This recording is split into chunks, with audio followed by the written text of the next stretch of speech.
말도 안 되는 일이 벌어졌습니다. 7년 동안 같은 이불을 덮고 잤던 남자가 나를 죽이려 했다니요. 지금도 그 사실을 생각하면 온몸에 한기가 느껴집니다.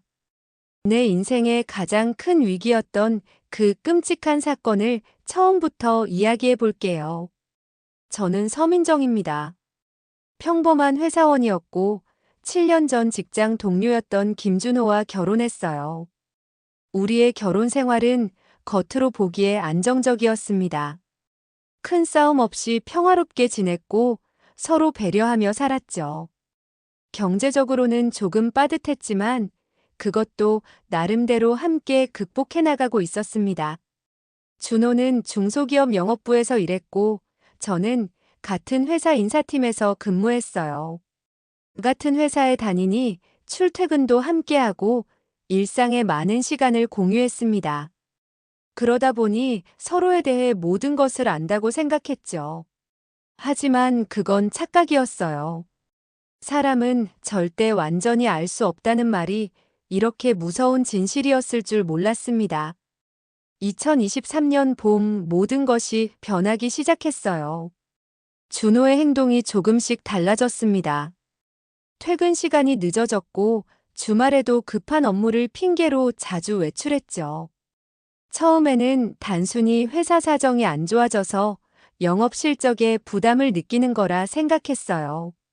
남편을 위로하고 격려했지만 준호는 점점 더 예민해졌고 자주 짜증을 냈습니다. 준호야, 괜찮아? 요즘 많이 힘들어 보여. 그냥 회사 일이 좀 복잡해서 그래. 너무 신경 쓰지 마. 이런 대화가 우리의 일상이 되었어요. 준호는 점점 더 말수가 줄었고 집에 있는 시간도 줄어들었습니다. 뭔가 이상하다고 느꼈지만 남편을 의심하는 아내가 되고 싶지 않아서 참고 지켜보기로 했어요. 변화는 어느 날 갑자기 찾아왔습니다. 3월의 어느 평일, 저는 재택근무를 하고 있었어요. 준호는 출장이라며 아침 일찍 나갔고, 저는 집에서 혼자 일하고 있었습니다. 점심을 준비하려고 서랍을 열었는데, 거기서 낯선 서류 뭉치를 발견했어요. 생명보험 계약서. 호기심에 서류를 펼쳐보았습니다. 놀랍게도 준호가 최근에 가입한 생명보험이었어요. 보험 금액이 무려 5억 원이었고 수익자는 당연히 제 이름으로 되어 있었습니다. 처음에는 남편이 나를 위해 준비한 거구나 하고 감동했어요. 하지만 보험료 납입 내역을 보고 의아했습니다. 매달 50만 원이나 되는 보험료를 납부하고 있었거든요. 우리 가정 형편에 그렇게 높은 보험료는 부담스러운 금액이었습니다. 게다가 준호는 최근에 회사 사정이 안 좋아 보너스가 없을 것 같다며 생활비를 줄이자고 했었어요. 그런데 이렇게 큰 보험료를 내고 있었다니 뭔가 이상했습니다. 그날 저녁 준호에게 물어봤어요. 여보, 오늘 서랍에서 생명보험 계약서를 봤어. 그렇게 큰 보험에 가입했었어? 준호의 얼굴색이 순간 창백해졌습니다. 그러다 빠르게 표정 관리를 하며 대답했어요. 아, 그거. 놀랐지? 사실 우리 미래를 위해 준비하고 있었어. 서프라이즈로 알려주려고 했는데 내가 먼저 발견했네. 근데 매달 50만 원이나 내는 거 우리 형편에 너무 부담 아닐까? 요즘 경제적으로 힘들다며. 걱정 마. 내가 잘 계산해서 할게. 만약을 대비해서 필요한 거야. 내가 혹시라도 나한테 무슨 일이 생기면 경제적으로 걱정 없게 살았으면 해서. 준호의 설명은 그럴듯했지만 뭔가 석연찮았습니다. 특히 그의 눈빛에서 불안함을 느꼈어요. 준호는 평소에 경제적인 문제에 매우 예민한 사람이었거든요. 그런 그가 갑자기 이렇게 큰 보험료를 내는 보험에 가입했다는 것이 이상했습니다. 그날 이후로 저는 준호의 행동을 더 주의 깊게 관찰하기 시작했어요. 그리고 점점 더 많은 의심스러운 점들이 눈에 들어왔습니다. 준호의 수상한 행동은 계속되었습니다. 전화가 오면 방으로 들어가 작은 소리로 통화했고, 밤에는 제가 잠든 줄 알고 몰래 거실에 나가 문자를 보내는 모습도 발견했어요. 휴대폰은 항상 잠금 상태였고, 샤워할 때도 휴대폰을 가지고 들어갔습니다. 4월 중순, 저는 결심했어요. 남편을 의심하는 것이 괴로웠지만 무언가 심각한 일이 일어나고 있다는 확신이 들었거든요. 그래서 준호가 출장을 간 날 그의 노트북을 확인해 보기로 했습니다. 노트북 비밀번호는 우리 결혼기념일이었어요. 쉽게 접속할 수 있었죠. 이메일부터 확인했는데 특별한 것은 없었습니다. 하지만 문서 폴더에서 S계획이라는 제목의 파일을 발견했어요. 호기심에 열어보았습니다. 그 순간 온몸에 전율이 흘렀어요. 파일에는 민정교통사고 계획이라는 제목과 함께 상세한 계획이 적혀 있었거든요. 내가 자주 이용하는 횡단보도 위치, 시간대, 그리고 사고 방법까지 모든 것이 치밀하게 계획되어 있었습니다. 이게 뭐지? 말도 안 돼. 그리고 나서 준호의 통화 내역을 확인했어요. 최근 몇 개월 동안 수진이라는 이름으로 저장된 번호와 빈번하게 통화한 기록이 있었습니다. 그 번호는 제가 모르는 번호였어요. 떨리는 손으로 카카오톡을 열었습니다. 준호는 대부분의 대화를 삭제해 놓았지만 최근 수진과의 대화 일부가 남아 있었어요. 준호 오빠, 우리 계획대로만 되면 곧 자유롭게 만날 수 있을 거야. 미리 준비해둔 알리바이도 완벽하고 너무 걱정하지 마. 모든 게 자연스러운 사고처럼 보일 거야. 보험금만 타면 우리는 해외로 떠날 수 있어. 그 순간 저는 모든 것을 이해했습니다. 남편과 그의 내연녀는 저를 죽이고 보험금을 타내려는 계획을 세우고 있었던 거예요. 온몸이 떨려 더 이상 화면을 볼 수 없었습니다. 머릿속이 하얘졌어요. 7년 동안 같이 살아온 남편이, 내가 사랑했던 사람이 나를 죽이려 한다니. 이것이 현실이라고 믿기 힘들었습니다. 하지만 동시에 살아남아야 한다는 본능적인 감각이 깨어났어요. 급하게 모든 증거를 휴대폰으로 사진 찍고 노트북을 원래대로 돌려놓았습니다. 그리고 바로 친구 집으로 피신했어요. 친구 지은이의 집에 도착해서 모든 이야기를 털어놓았습니다. 지은이는 처음에는 믿지 못했지만 제가 찍어온 사진들을 보고 경악했어요. 민정아, 이건 당장 경찰에 신고해야 해. 그날로 우리는 경찰서를 찾아갔습니다. 담당 형사님은 제 이야기를 진지하게 들어주셨고 증거를 검토한 후 이렇게 말씀하셨어요. 이 정도 증거로는 체포하기 어렵습니다. 실제 행동으로 옮기기 전까지는 계획만으로 구속하긴 힘들어요. 하지만 확실한 증거를 잡기 위해 함께 작전을 세워볼 수 있습니다. 형사님의 제안은 위험했지만 효과적이었습니다. 저는 마치 아무것도 모르는 것처럼 행동하면서 경찰과 협력해 증거를 수집하기로 했어요. 제 휴대폰과 집안에는 도청 장치가 설치되었고 제 일상은 은밀하게 감시되었습니다. 집으로 돌아온 저는 연기를 시작했어요. 준호에게 아무것도 모르는 척 평소와 같이 대했습니다. 준호도 여전히 다정한 남편 역할을 하고 있었지만 이제 저는 그의 미소 뒤에 숨겨진 냉혹함을 볼 수 있었어요. 여보, 이번 주말에 등산 가는 거 어때? 오랜만에 둘이서 시간 좀 보내고. 준호의 제안에 저는 미소 지으며 동의했습니다. 하지만 그의 계획서에 적혀 있던 내용을 기억했어요. 산에서의 추락사고도 그들의 계획 중 하나였거든요. 좋아요. 오랜만에 같이 시간 보내면 좋겠다. 어디로 갈 건데? 북한산 쪽으로 생각 중이야. 전망 좋은 코스가 있거든. 순간 등골이 오싹했습니다. 준호의 계획서에는 정확히 북한산의 절벽 구간이 언급되어 있었거든요. 그곳에서 사고를 가장해 저를 밀어 떨어뜨릴 계획이었습니다. 경찰에 즉시 이 정보를 전달했고 그들은 작전을 준비했습니다. 주말이 다가왔고 저는 마치 양이 도살장에 끌려가는 기분으로 준호와 함께 등산을 떠났습니다. 북한산에 도착해서 우리는 등산을 시작했어요.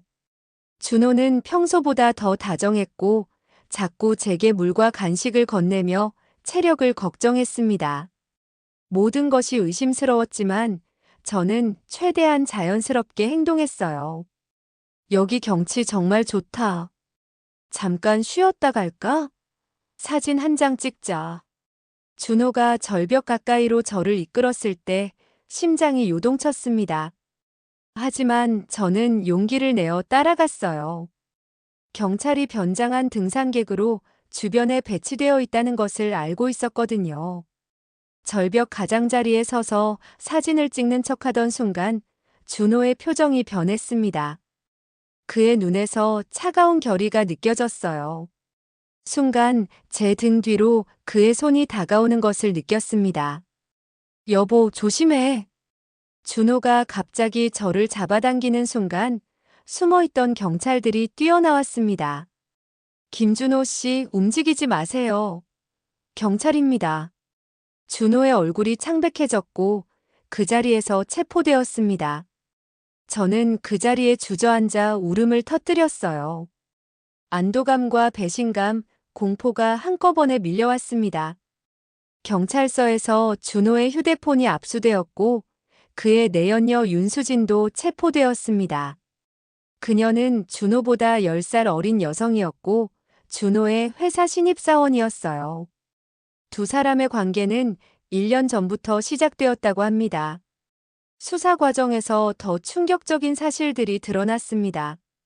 준호와 수진은 최소 3차례의 살인 시도를 계획했고 이번이 첫 번째 실행이었다고 해요.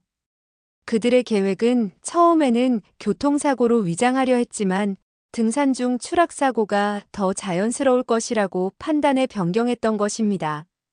또한 준호는 제 이름으로 여러 개의 보험에 가입해 총 8억 원 가까이 되는 보험금을 노리고 있었어요. 그 돈으로 수진과 함께 해외로 도피할 계획이었다고 합니다. 검찰 조사 과정에서 준호는 처음에는 모든 것을 부인했지만 압도적인 증거 앞에서 결국 범행을 시인했습니다. 그의 말에 따르면 경제적 어려움과 새로운 사랑 때문에 이런 끔찍한 계획을 세웠다고 해요. 재판 과정은 고통스러웠습니다. 법정에서 준호와 마주쳤을 때 더 이상 제가 알던 남편의 모습은 찾아볼 수 없었어요. 그의 눈에는 후회보다는 자신의 계획이 실패한 것에 대한 분노가 더 많이 보였습니다. 피고인 김준호, 살인 미수 및 보험 사기 미수 혐의로 12년 형을 선고합니다. 피고인 윤수진, 공모 혐의로 8년 형을 선고합니다. 판사님의 선고를 들으며 저는 복잡한 감정에 휩싸였습니다. 12년. 그 시간이 지나면 준호는 다시 자유의 몸이 되겠지만 제 마음속 상처는 평생 지워지지 않을 것 같았어요. 재판이 끝난 후 저는 심각한 우울증과 불안장애를 겪었습니다. 7년 동안 가장 가까웠던 사람에게 배신당했다는 충격은 제 정신건강을 심각하게 해쳤어요. 밤마다 악몽에 시달렸고 사람들을 믿지 못하게 되었습니다. 서민정 씨, 트라우마를 극복하려면 시간이 필요합니다. 하지만 당신은 강한 사람이에요. 이미 최악의 상황을 이겨냈잖아요. 심리 상담사의 말씀이 큰 위로가 되었습니다. 6개월 동안의 치료를 통해 조금씩 일상으로 돌아갈 수 있었어요. 회사도 퇴사하고 새로운 도시로 이사해 새 출발을 했습니다. 사건 이후 1년 전은 트라우마 생존자들을 위한 모임에 참여하기 시작했어요. 그곳에서 비슷한 경험을 한 다른 피해자들을 만났고 그들과 이야기하며 많은 위로를 받았습니다. 우리는 피해자이지만 동시에 생존자예요. 이런 끔찍한 일을 겪고도 여기 있다는 것 자체가 우리가 얼마나 강한지 보여주는 증거입니다. 모임의 리더가 한 이 말이 제 가슴에 깊이 새겨졌습니다. 맞아요. 나는 피해자지만 동시에 생존자입니다. 남편의 끔찍한 계획에서 살아남았고, 이제 새로운 삶을 시작하고 있어요. 2년이 지난 지금, 저는 심리상담사 자격증을 취득했습니다. 제 경험을 바탕으로 다른 트라우마 피해자들을 돕는 일을 시작했어요. 아직도 가끔은 악몽에 시달리고 새로운 사람을 만나는 것이 두렵지만, 그래도 매일 조금씩 나아지고 있습니다. 준호로부터 이혼 서류가 교도소에서 배달되었을 때 마지막 연결고리를 끊는 기분이었어요. 이제 그는 제 인생의 과거일 뿐입니다. 오늘은 사건 발생 3주년이 되는 날입니다. 예전 같았으면 이날만 되면 괴로워했겠지만 이제는 이날을 제 두 번째 생일로 생각하기로 했어요. 제가 죽을 뻔했지만 살아남은 날 새로운 인생을 시작하게 된 날이니까요. 아침에 일어나 거울을 보니 예전의 불안한 눈빛은 사라지고 더 강인해진 제 모습이 보였습니다. 트라우마는 여전히 제 일부이지만 더 이상 저를 지배하지는 않아요. 오늘 저녁에는 같은 모임의 회원들과 작은 파티를 열기로 했습니다. 우리 모두 각자의 방식으로 상처를 극복하고 새 삶을 살아가고 있거든요. 함께 웃고 울고 서로의 성장을 축하하는 시간이 될 것입니다. 가끔 사람들이 묻습니다. 어떻게 그런 일을 겪고도 다시 일어설 수 있었어요? 제 대답은 간단합니다. 선택이 없었어요. 계속 살아가야 했으니까요. 그리고 그 과정에서 내가 생각했던 것보다 훨씬 더 강한 사람이라는 것을 알게 됐어요. 인생은 예측할 수 없습니다. 가장 가까운 사람에게서 가장 큰 배신을 당할 수도 있고, 가장 어두운 순간에 새로운 희망을 발견할 수도 있어요. 중요한 것은 그 모든 과정을 통해 우리가 어떻게 성장하느냐 하는 점이겠죠.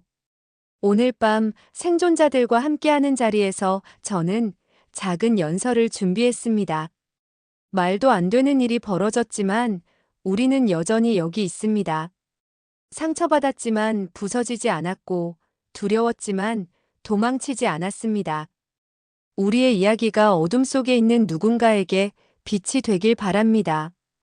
이제 저는 과거를 뒤로하고 앞으로 나아갑니다. 언젠가 다시 사랑을 믿고 누군가를 온전히 신뢰할 수 있을지는 모르겠어요. 하지만 그날이 온다면 저는 더 현명하고 강인한 사람으로 그 사랑을 맞이할 것입니다. 말도 안 되는 일이 벌어졌지만 그 일이 제 인생의 끝은 아니었습니다. 오히려 새로운 시작이었어요. 더 강하고 더 지혜롭고 더 감사할 줄 아는 사람으로 거듭난 시작이었습니다.